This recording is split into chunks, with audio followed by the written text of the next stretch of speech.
long and prosperous. I was going into Toshi Station to pick up some power converters. Lilu Dallas Multipass. Shut up and take my money. I grab Thar's hammer. What a saving. One does not simply walk into Mordor. X never, ever marks the spot. Winter is coming. You're a wizard, Harry. Stay a while and listen. Hey, old Kermit the Frog. Your ties are cool. So say we all. This is a Play on Nerds. Welcome, ladies, gentlemen, boys, and girls of all ages, to episode 203 of A Play on Nerds. Just like the last 202 episodes, I'm Steve. And I'm Jarman still. He's Jarman still. I'm Steve still. And we're still going to bring it to you hardcore. Mm-hmm. Or at least nerdy. Both at the same time. This week, in honor of the new Alien Romulus film coming out, a movie I'm very, very excited about, we're going to explore another sci-fi classic. A ragtag crew put together, thrown into the terror of space and an unknown alien entity. Of course, I'm talking about Galaxy of Terror. Of course. Who wouldn't be talking about Galaxy of Terror? The 1981 Definitely classic. Not a ripoff of Alien. Not at all. Not at all. It's its own thing, and we're going to talk about it that way. But before we get to that, Jarman, what have you been up to since the last time we chatted? Last time we chatted was a couple weeks ago because I had gone to New York, upstate New York State, with my wife to see a lot of her mother's side of her family living in near the Adirondacks in a place called Old Forge. Yes. That's where her aunt lives, and it was very nice out there. And then her grandparents live in a place called East Aurora, New York, which is adorable, and it's where they film Hallmark movies. They've had 3 or 4 Hallmark movies filmed in that town. Just has that vibe. It does. It's like your hometown that's been the same for 60 years. It's incredible. And it was her mom's reunion. So every year the town is so small, they have a reunion for everyone who graduated that high school. And so you can all come no matter what year you are. And and then everyone is there for a 10-year, 20 or 30, like a 0 year, they get a special little party of just their 10-year, 30 or whatever. But the whole town celebrates basically that once per year. So it's usually adorable. And then something that's really cool was I got to be on a podcast. I was invited by an old friend of mine, and I used to work with his wife a long time ago at CNN, and he has a podcast that's super popular that I was not on, which is called the Real Hauntings podcast, which basically talks about people. It gets people on the show to talk about their experience with ghosts. And well, that's the cool thing is they started off with 3 people on the show where they had one that was a true skeptic like you, one that was like me, who's like, I don't believe it, but I'd want to believe it'd be fun. And the third person who's really a full believer. So they had kind of the full spectrum, kind of like examining each guest that came on. And eventually the other two hosts kind of floated away, and all was left was Noah. And he's basically a guy like me, where he's in the middle ground. He's like, I want to believe, but I need some more information first, but it sounds fun, Right. So he made a new podcast called Do My Job Podcast. And he basically is interviewing people he knows, and now more and more people with different professions, and talking about how they got into that job and what their life is like with that job, and the person behind someone who does that kind of job. And so he had me come on and talk about my experience becoming a voice actor and my career so far. Okay. It was a lot of fun, and I got to catch up with them, and we used to go to Dragon Con together all the time back in the day. So it was good to catch up. But his Hauntings podcast has gotten very popular. It's like on a network now. It's just got, thousands upon thousands of downloads. So he's hoping this next podcast is also successful. So it just released today as we're recording. So you can already hear my episode on Do My Job Podcast with Noah Daniels. So check it out. Check out Do My Job Podcast, Noah Daniels. There you go. Well, that's pretty cool. Yeah. So Steve, what are you a little cross promotion for that. I like that. This last week was my long week at work, where I just have to work a lot just because of the way the days line up. But I've been doing a lot of training, which is fun and not something that I had done before, but I'm doing new employee training all over the place because we had to hire a large batch of folks. So I'm getting to stretch a little bit that way. So even work has been a little bit more engaging than would be typical because of that. And then Ann and I got to go have a date night. Ooh. And grab some food. And then we went to see Deadpool and Wolverine. I did see it too. Yes. You did? Yes. Okay. We shouldn't talk spoilers here just because, who cares? My mom won't know, right? Like, that's true. What did you think? We can put the flag in. No, or we can just put in the spoilers. Spoilers. There we go. Your wife will love it. What did you think? I won't go too spoilerly, but I loved. My face was hurting by the end of that movie because I was smiling and laughing so much. Like I just didn't think it was going to be that good. It was just entertaining from start to beginning or start to end. So I'm not going to say my issue, but my fear for the film is that the comedy was not nearly as overt in this as prior entries. I think I laughed more in this one than the prior entries. Well, here's what I'm not saying there wasn't as much comedy. Oh, okay. There was definitely as much comedy, but it was not as overt and like middle schooler giggle inducing comedy. That's fair. There were a lot more subtle, quick inside jokes that my fear is that audiences at wide would not catch or get. Even appearances of certain characters were in themselves a joke or an incredibly deep cut reference. I think they had enough of those layered in. I think they had enough of that layered in with the general humor that it kind of worked. Whereas if you're someone getting more of the inside jokes as well, you're kind of getting an extra experience of like even more. I mean, anecdotally, Anna and I went to go see it. We were in maybe a 3/4 full theater, and there were multiple times where her and I were the only people in the audience laughing. Were they? What age group do you think they were in? It was pretty varied. There were young folk. There were people a little bit older than us. A lot of people our age. A couple people brought kids. But the type of crowd that shows up to an opening weekend, it's pretty for this varied. kind of movie. And there were just multiple times where like Anna and I thought something was hilarious, and we were the only people. Oh, I didn't have that experience. Yeah, we had like a pretty full theater, and pretty much everybody was laughing. But I guess it could vary from theater to theater, that kind of thing. But you're right. There's some jokes. Because of that, it made me go like, man, is this too deep? Are these too specific references that not enough people are getting? Not that nobody's getting, but not enough. I really think that it hits millennials particularly well, and maybe some younger Gen Xers, because there's so much music references and pop culture references from our generation. Oh yeah, absolutely. So like, I feel like it's almost aimed at millennials and young Gen Xers. Like that's basically like where it's aimed for. Well, and that's the thing. They've said this is basically a love letter to our generation. Yeah.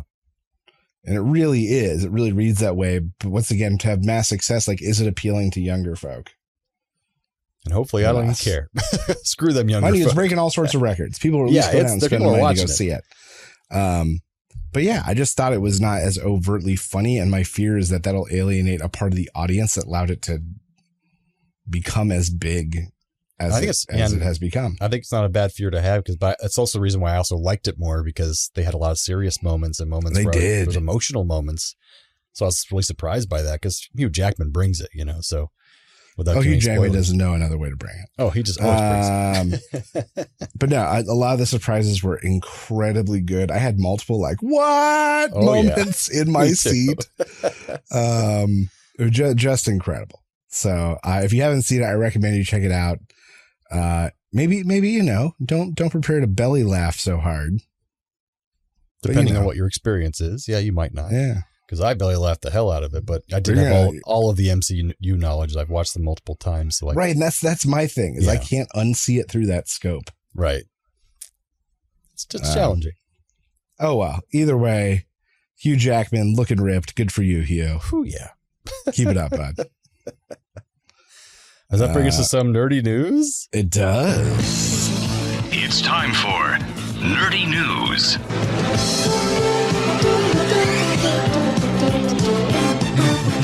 All right, this time we're talking about, does fly poop save humanity? ?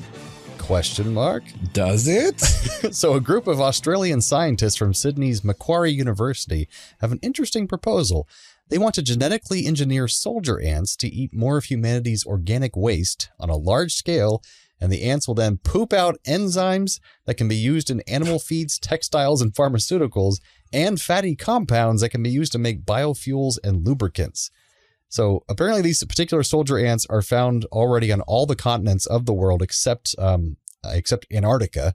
I put Australia in my notes, but that is wrong. And their larvae can consume double their weight daily. So imagine being able to eat not just your whole amount of weight double daily is insane. So if we engineered them to eat more and then mass produce them, they could take care of all of our organic waste and give us free chemicals in exchange. So the worrisome thing people are worried about was that if we mass produce these ants in the millions, these are flying ants. Would that be a swarm plague of ants basically on our world? But no, luckily, because they would also engineer them so that they could no longer fly. So basically release them in a controlled environment full of our organic waste like poop and food waste, and they'd eat it all and then poop out helpful stuff. So okay, sounds pretty cool to me. I don't know. Yeah, it's like how the sea cucumber eats coral and poops sand. Yeah. Does that happen? Yes, that's not where all sand comes from. Right. That is where some sand comes from. Just like dust being our skin particles, you know? Yeah, that's right. And there's little mites living in our skin and stuff all the time. Yeah. And people can eat ants too. And so, you know, this could be good for humanity, I think. Some happy news. I mean, if there was some sort of, you know, Burger King item, the ant patty or the Big Mant sandwich or something, you know, I would get that as long as it tasted like Burger King, you know. Yeah, McAnt sandwich. They just over artificial smoke anything and it'll taste fine. Just mush it all together. It's going to taste the same. That's what it is now. Yeah, exactly. It's mushed together, God knows what. Yeah, that's right. I try not to worry about it. Yeah, so that's Will Fly Poop Save Humanity right I there hope so. for you. So that brings us to our main segment, doesn't it, Steve? That's right. Galaxy of Terror. Ooh.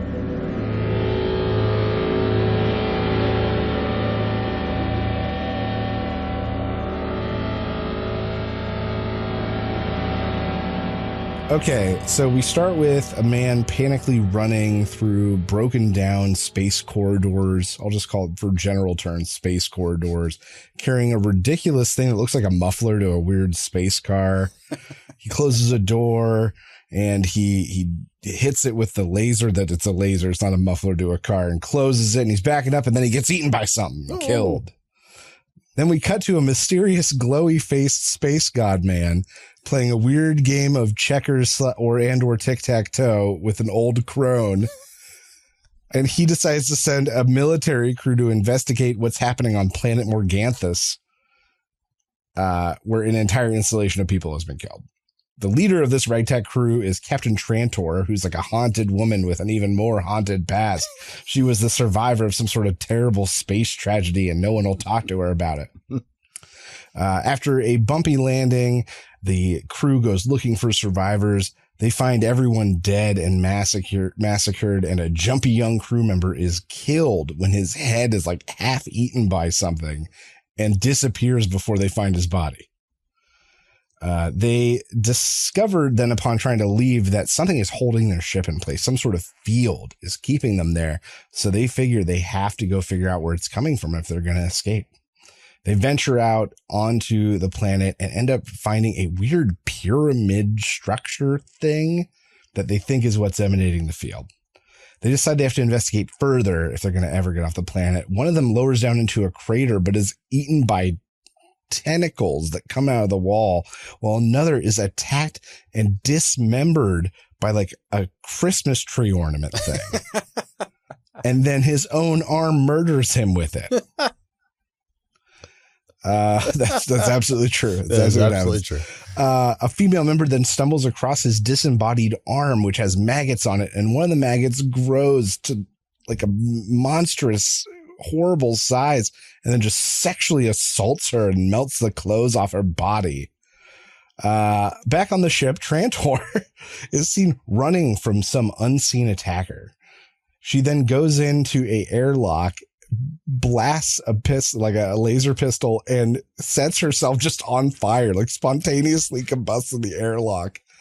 And the survivors don't know what to do. The rest of them head back to the pyramid. One of the Marine guys with them just agrees to stay behind to fend off the monster, but he is promptly disemboweled and murdered.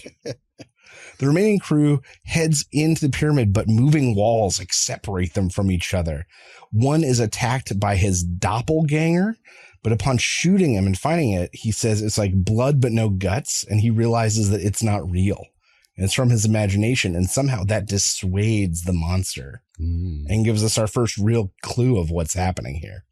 Another one of the crew is crawling through vents, and tentacles grab her, and then they pop her like a fucking grape. The remaining 2 guys realize that something is creating these monsters specifically based off of them. And then they run into the ship's cook, who has been suspicious, but played no real role up to this point. It ends up being the glowy face space god. The master. He reveals that the pyramid was like a toy from some long lost civilization. He kind of implies it was his. Or his race. Yeah. His race, maybe. For children to overcome their fears. And so this thing is made to turn their fears into terrible monsters that try to murder them. Well, the main guy ends up fighting everybody else's fear. Yeah. And then facing his own fear, which is the female crew member coming on to him. But he kills them all. He just fucking kills them all. And it's just him and glowy face God-Man. And then he shoots laser beams out of his stomach like a Care Bear and kills the glowy face God-Man. And then he becomes the glowy face space god. And that is the end of the movie. It ends very abruptly right after this happens. Yep. I feel like I made some of that up, but that was all real, right? I didn't have a fever dream and have this happen. You had a right? stroke. The ending was so insane that I went back and rewatched the last 10 minutes like 2 times because I could not figure out what had occurred. It makes it all the more weird when you're recapping it. You're like, yeah, that really did happen. It did happen. Lasers came out of his stomach like a Care Bear. Yeah. That happened. Not explained at all. Not really explained. He like conquered fear, and that's when you get Care Bear powers. Mm-hmm. Dude, maybe that's Care Bear lore. Maybe. That's what we just discovered. They're all torturers of people. Each one of those Care Bears, there's like 12 of them that go in and only one comes out because he's conquered his fear. And they become the master Care Bear. And I am now the master space god Care Bear. So Sherman, had you ever seen this movie before? No. I can very fairly say I'd never seen this movie before. Never heard of it. Never seen it. I have seen references to it. I have maybe seen a clip from an iconic moment from it. I had some vague awareness that Robert Englund was in it. Very but young only Robert very Englund. vague, very young Robert Englund. And the only thing I knew, like pop culture wise, is that this is a ripoff of Alien. Yeah. It was the only thing I knew about it. It certainly tried to be. It certainly tried to be. So let's talk about some good things. Well, I will say real quick, the cast is pretty impressive. They are. Absolutely. The woman who played Captain Trantor, I was like, where do I know her from? She's a recognizable face. And I don't think you've seen Twin Peaks, but she plays... Twin Peaks, Big Love. Those are the two I know her from. Laura Palmer's mom in Twin Peaks. The Balon guy, this one's a little more weird. Ooh. His name is Zalman King, which I was like, that's an unusual name. The only Zalman I know of is from the Red Shoe Diaries when I was younger, which is a Cinemax show with David Duchovny where he reads letters from women who sent him in their romantic encounters, and it cuts away to the story, and it's always had softcore porn in it. Yes. It's Cinemax. It was Zalman King's Red Shoe Diaries. I'm like, that's the same guy. So Whoa. Balon later became a big time producer in Hollywood, and he produced and wrote the Red Shoe Diaries. So yeah, that became his thing. Ray Walston, who played our weird cook / master or whatever god guy, he's been in tons of stuff. Star Trek people remember him as Boothby in Next Generation. Okay. But he's also in Paint Your Wagon, The Sting, Fast Times at Ridgemont High, like tons of stuff. He's been in billion. He's been a working actor for years. Decades. So I mean, I don't recognize anyone else in there, but that was a lot of big cast members. Better cast than the movie deserved. Certainly. Yes. And they were all probably too young to know they were doing something bad at the That's time. what Roger Corman movies are all about, getting these like young people you recognize later on in the Roger Corman movie. And then Robert Englund did, Nightmare on Elm Street, and then nothing else ever again, really. That's all I needed. So, he Let's did that cameo in Stranger Things this last season. Oh, yeah. Yeah. He just goes to those conventions and walks out with trash bags filled with $20 bills. That's all he needs. That's all he needs, dude. See, I agree. Cast was better than this movie deserved. I also think that the music falls into that category. Okay. I was a little annoyed by the music, but I thought it was pretty well orchestrated, and it felt maybe like it had a little bit more grandeur.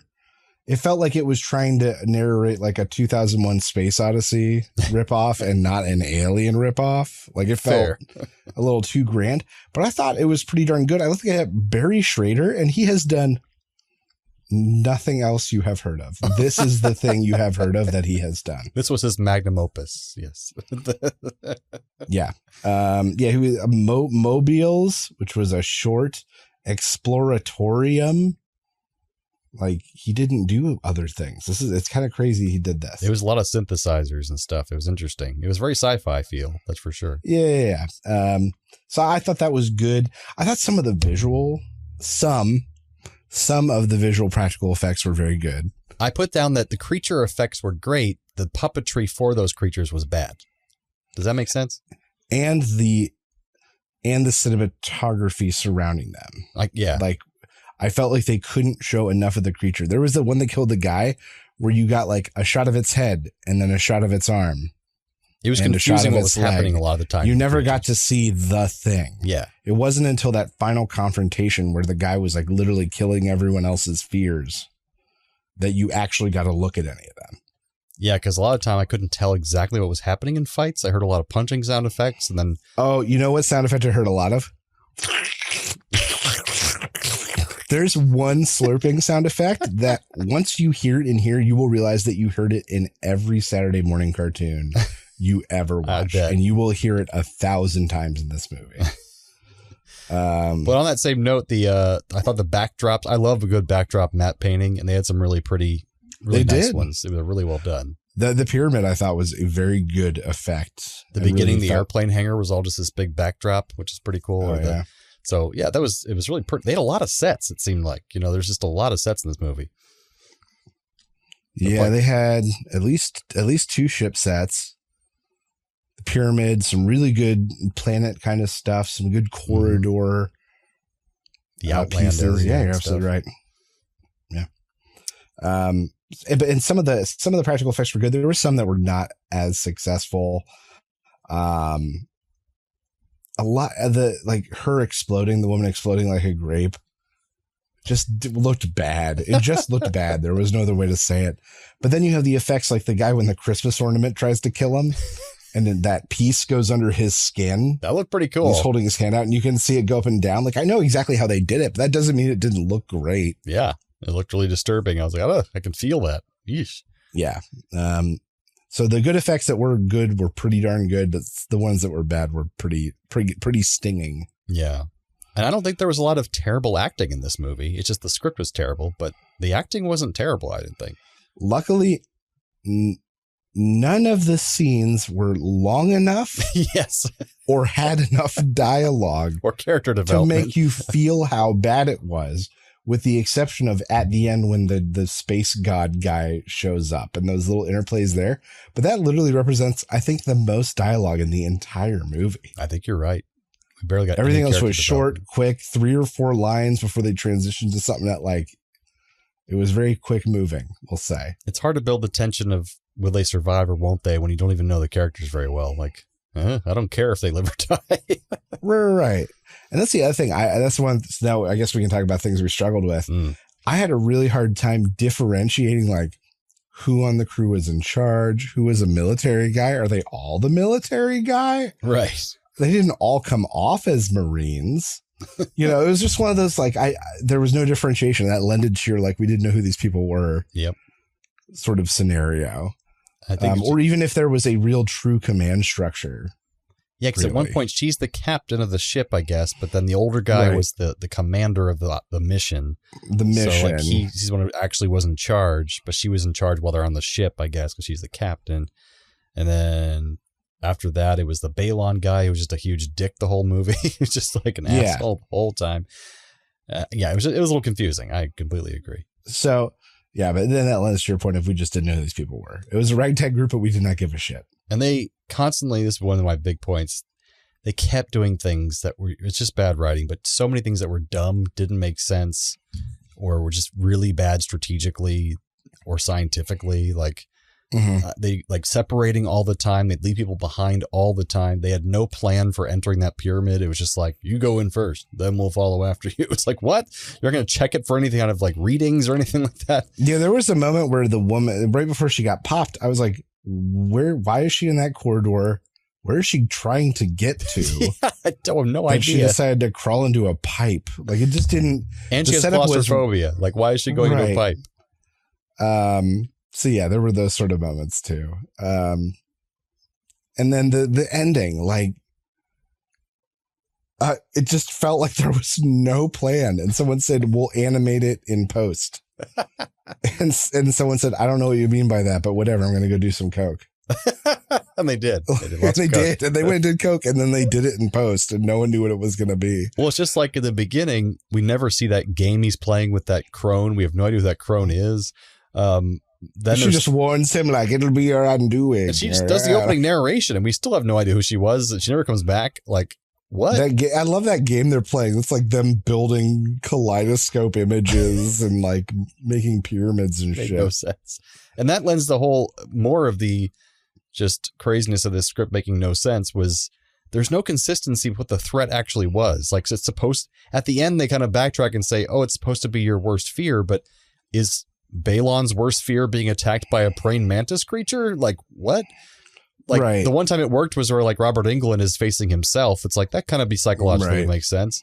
And she was killed in a small corridor, I guess. It's claustrophobia, and she was being crushed in. Like, there are some. But then other parts, it made no sense. Why are there so many bugs? Like, what do the bugs have to do with it? Right, like the young guy, because it started by him stumbling backwards into some cables or something, or pipes, and he thought something had grabbed him. That was and then suddenly you're right. It was a giant bug monster. And I was like, what does that do with anything? Why wasn't it just like the wall ate him?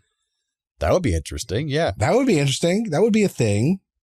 Yeah, or just I don't know. It just that wasn't sold at the end because that wasn't the case throughout the whole movie. They just wanted random bug creatures that didn't look alike and they were all different and.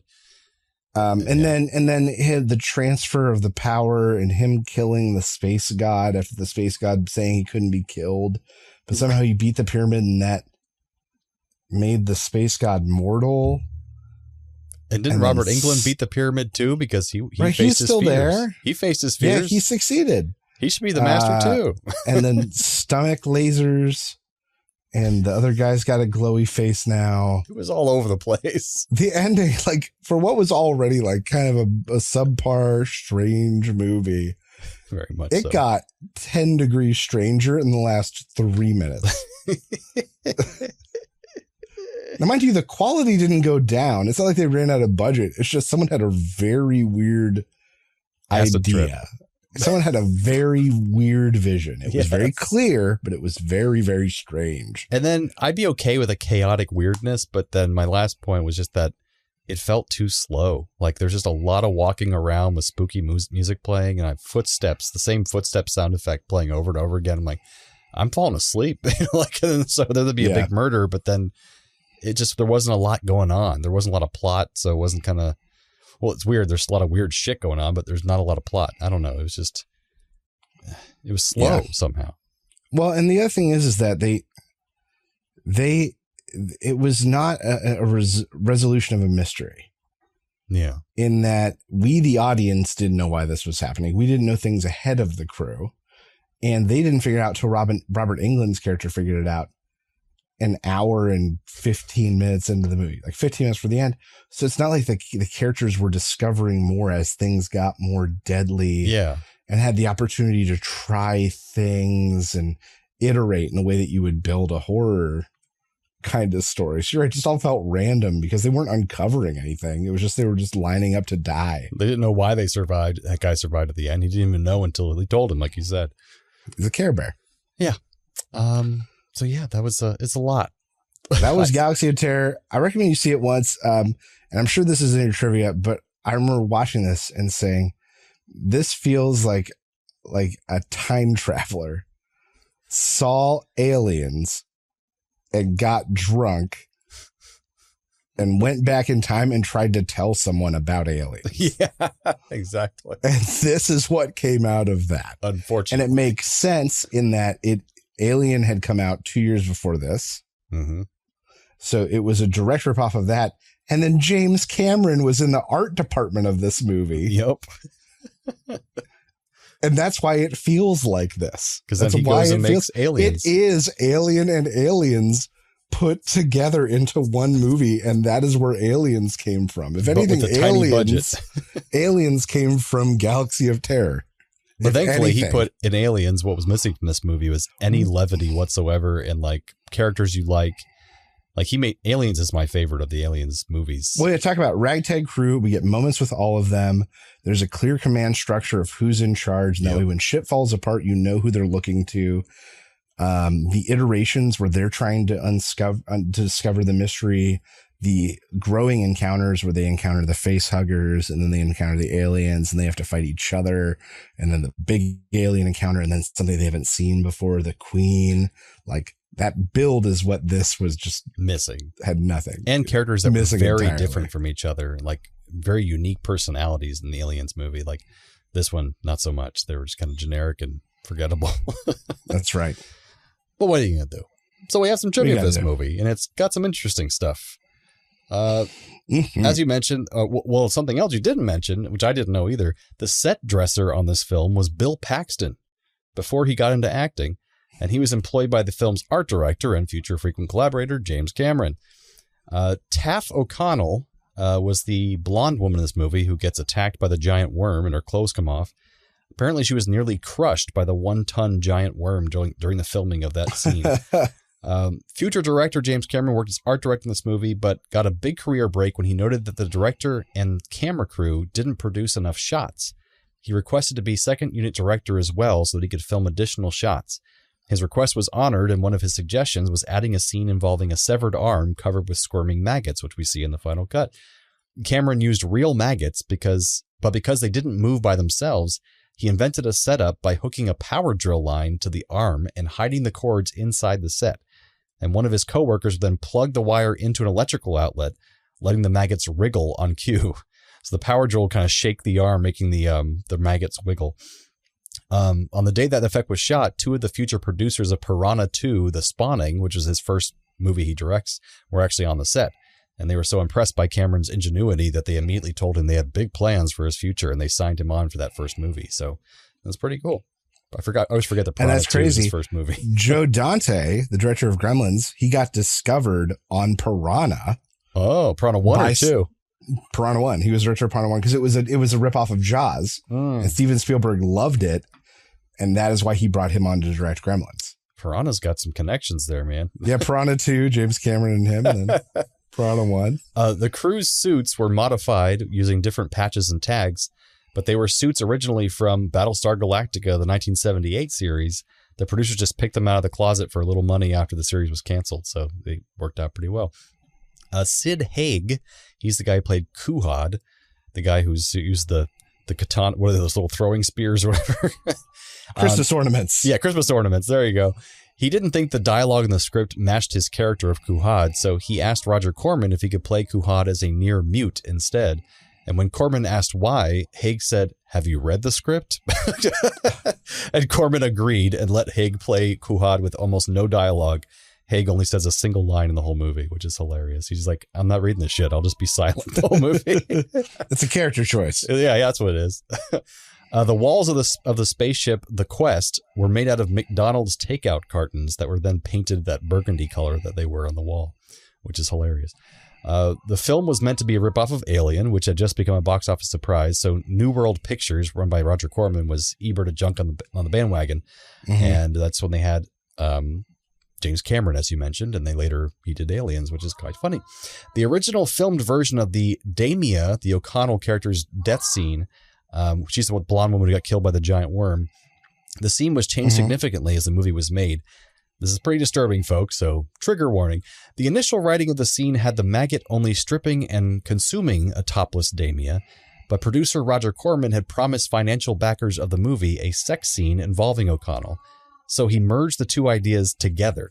And his rewrite of the scene had Damia reacting in terror when confronting the 12-foot creature, the id monster, created from her own mind, complete with tentacles, but having the terror give way to a forced sexual arousal as the monster strips and rapes her.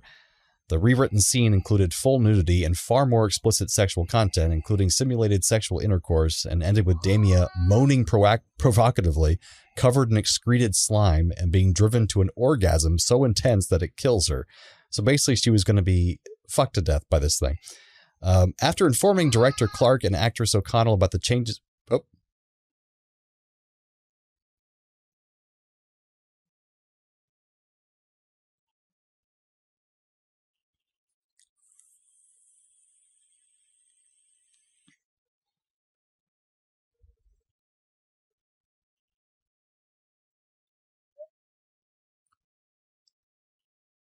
Joyce is just at the top of the stairs screaming, "Mom!" Oh, I thought I heard something. Mom! Mom! She's going to get what she wants eventually. Mom's down in the basement. No, she's going to go in her room and be quiet like I just told her. I told her I would send Mom up when Mom was ready. That's the way it should be. Mm-hmm. All right, I'm going to go for where I left off. I'm almost done with this one. It was a long one.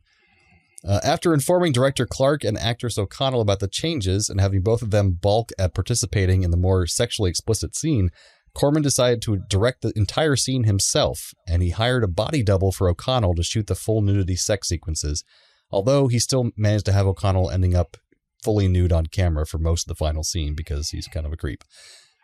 And also on top of that, Aluma, the girl who was crushed to death like a grape, her scene originally was also more sexual, with tentacles that grab her in the tunnel, turning into monster hands, which tear off her clothes again and molest her.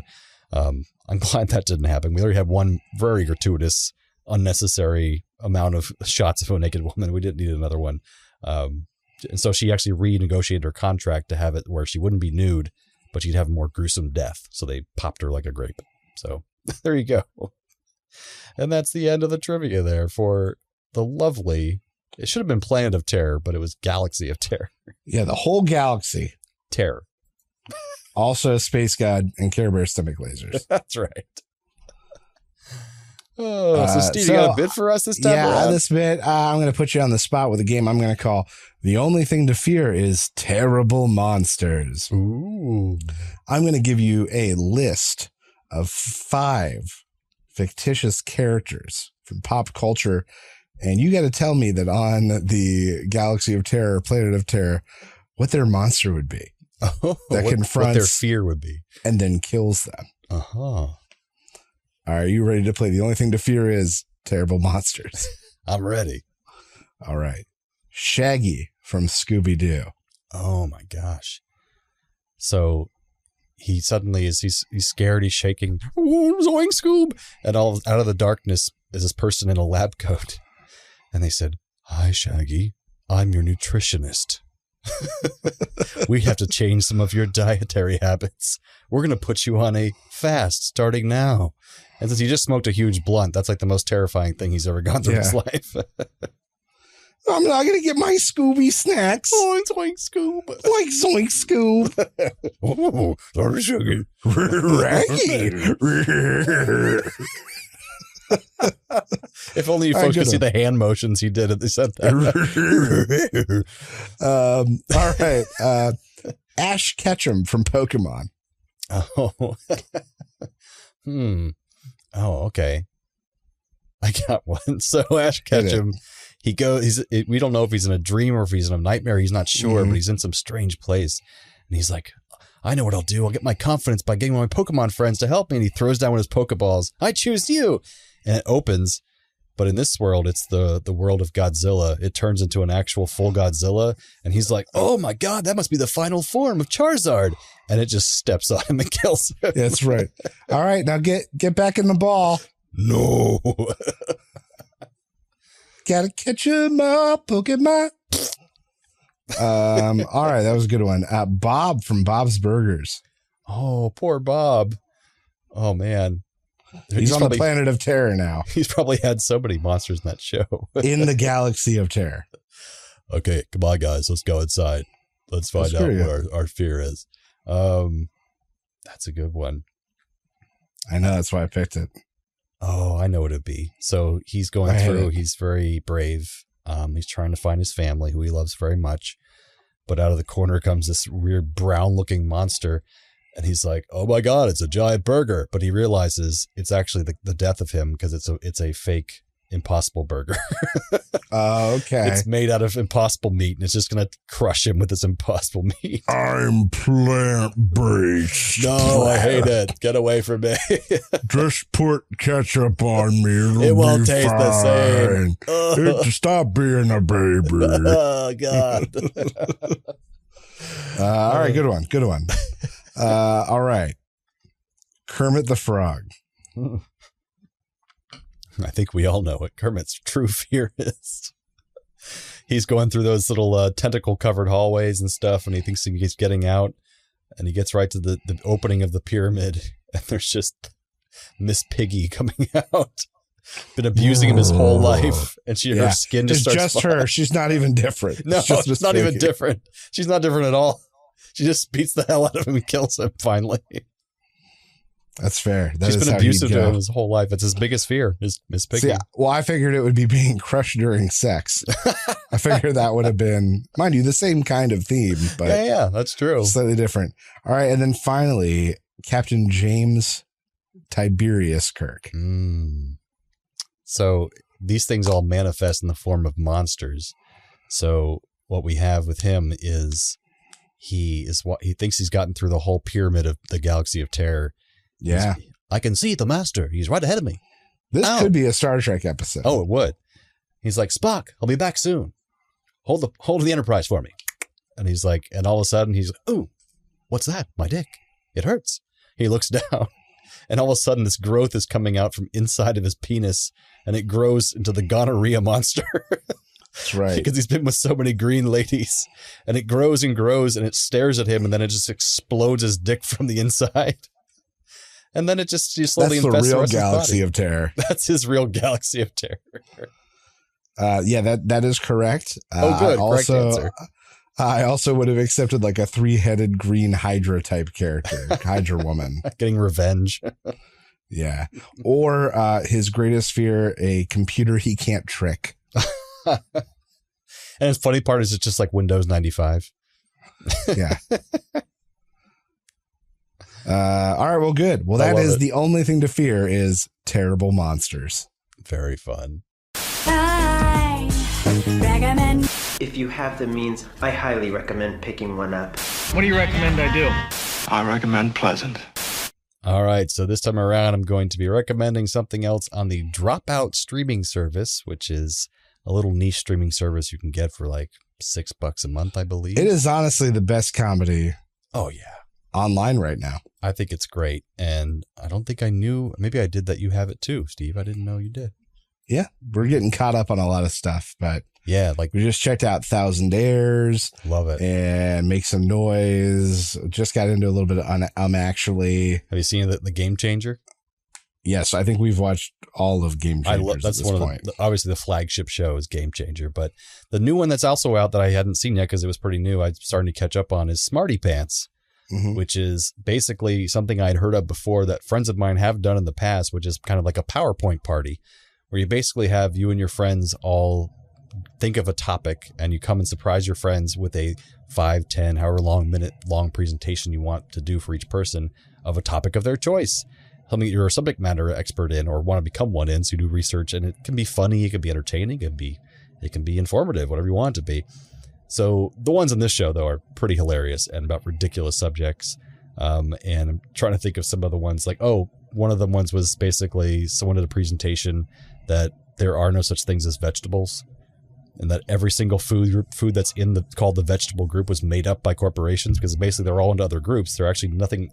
The term vegetable doesn't actually mean anything, which is most interesting. Most of them are legumes or fruits or or like nuts or something or beans and legumes, like you said. It's fascinating. But then there's one ridiculous one. This guy is acting all serious and he's like, and today my presentation is on which cryptid would you want to most smoke out with? Which would be the best smoke out buddy? So he goes through like Mothman and Chupacabra and Bigfoot and Loch Ness Monster. And he gives like the argument for each and then the cons for each. And it's hilarious. So, and if you like the other Dropout people on there, they're all on that show. And a couple celebrities guests in there, like Paul F. Tompkins, who actually does a voice on Bob's Burgers and what's the horse show? BoJack Horseman. He was on that as well. He's a great improv comedian. He's on one of the episodes as well. But Smartypants, it's a lot of fun. All right, we'll have to check it out. Absolutely, because we're already ingesting a ton of that stuff. Oh, so me too. Like we're watching. What's one more? Actually, like every day we watch at least one episode of Actually. My issue is that Actually was the show that I had the most exposure to prior. Yeah. To finally getting actual, because it was on YouTube before. Yeah, it was on YouTube, and so because of that, there are a lot of them I've seen, and so it doesn't have that same kind of fresh oomph to it. True, but you'll get to the new ones. They're making new ones. We will eventually. Well, very cool. Does that take us on to some trailer reviews? Oh yeah. Nope. We can't play that anymore, Jeremy. I need my better glasses. I can't see.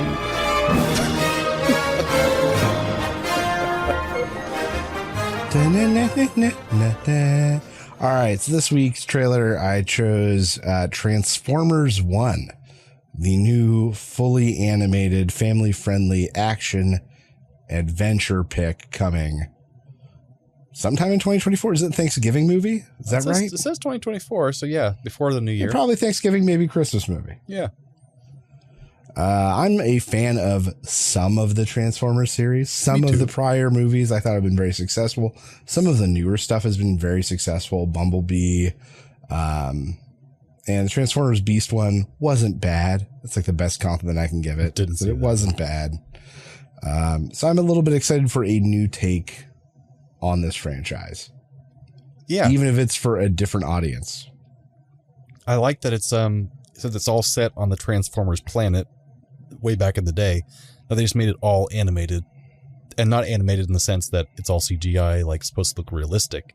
It's actually in a kind of more CGI cartoon style. It's stylized. Yeah. So I like the fact, and also, but it's still reminiscent of the CGI from the live action movies, but stylized enough to look like kind of cartoonish, which is kind of cool. And it looks really pretty. It looks really neat. I like that we're exploring the like camaraderie, friendship between Optimus Prime and Megatron. Yeah. Which in the comics and other material is the case. God, I had no idea. Yeah, they were like brothers in arms and political advocates for each other until they both kind of came to an impassing of what had to happen.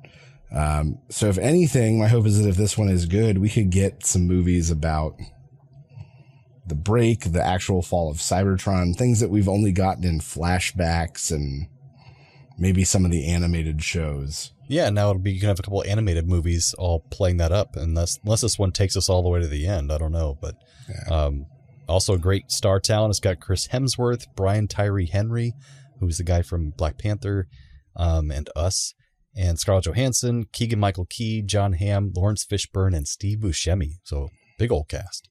God damn. Yeah, and looks like more for kids, teens. And then a bunch of hardworking voice actors will also do additional voices. Oh, I'm sure they'll do the majority. That's what's of not voices on this right now. It's like 60 credits of additional voices. And I feel bad because I'm forgetting the name of the guy who's played Optimus Prime for 50 years now or something, 40 years. But he's not playing Optimus Prime this one because it's a young Optimus Prime. I think Chris Hemsworth was playing that, but yeah. But he'll probably have like a cameo in there somewhere as a voice, I'm sure, because he's I'm sure they'd be a fool they'd be a fool not to have him do something. Yeah, absolutely. But yeah, it looks good to me. It looks entertaining and funny from the trailer. Yeah. I'm gonna need so for this movie I'm gonna give it to a Raul Julia in his room. And he hears something. It's like nighttime. And he wakes up and he sits up a little bit. And his closet door's open. And Gary Busey's in there doing something. And so he gets out of bed to come see. And Gary Busey is dumping out all of Raul Julia's very meticulously left in the box shoes. But he's not taking the shoes. He's taking the shoe boxes. I said, Gary, what are you doing? Those are meant to keep the mint. What? You're going to destroy my lovely Sunday shoes. Gary's like, sorry, I need it for a project. And he takes all the boxes, like 4 or 5 boxes. His arms are overflowing. He runs out of the room. Ralph follows him to his bedroom where he walks and opens the door, and there's Gary like cutting holes in boxes and putting them on himself like he's a shitty homemade Transformer costume from the 80s. And he's like, hey, after this, I need you to paint me red. Of course, Gary, whatever you want. That's right. Because as you remember last week, Gary walked in on Raul painting himself red. That's true. And he agreed to give Raul that one. Yeah. And he was just going to leave it be. So this is now they're even. That's right. this. Now he's helping to paint Gary red for different reasons. It all comes together. It's a building narrative, folks. So now we jump into the Roger Corman universe version of Gary Busey and Raul Julia living together. Or even the guy who makes the body horror movies. I can't remember his name. But anyway, so we go and Raul's getting home from work and he sees Gary just standing in the living room completely naked. And he's like, Gary, what the hell are you doing? I tell you to wear clothes around the house. He's like, wait, watch this. I'm a transformer. And all of a sudden, Gary just focuses his mind and starts, so you see his body start contorting and moving, and it just explodes and blood all over the place.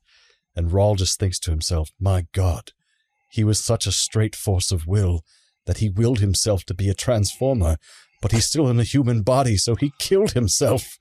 So he's like a nexus being or something. Like he can just create reality around himself this whole time. Exactly. But I'm just making sure I understand. His mind was so warped but he couldn't do anything useful with it. But he wanted to be a transformer so bad that he made his body do it. But it's still a human body, so he died.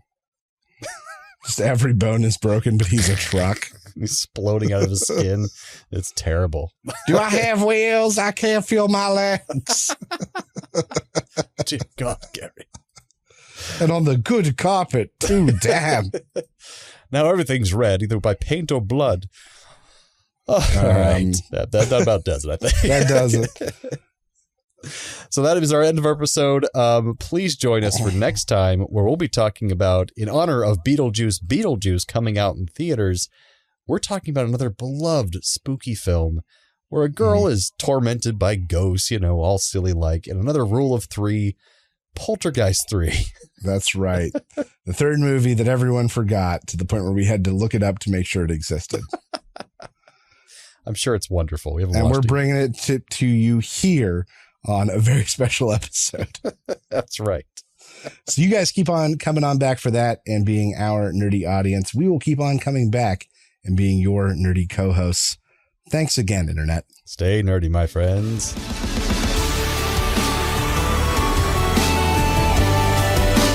Thanks for listening to A Play on Nerds. Feel free to email feedback at aplayonnerds.com with all your questions or comments. Shoot us a message on Facebook or Twitter and earn yourself a sweet shout out on the show. Review us on YouTube, Spotify, or Apple Podcasts so even more nerds can find us. Tell your friends, tell your enemies, we aren't picky. Check out our entire back catalog and other offerings at aplayonnerds.com. And how?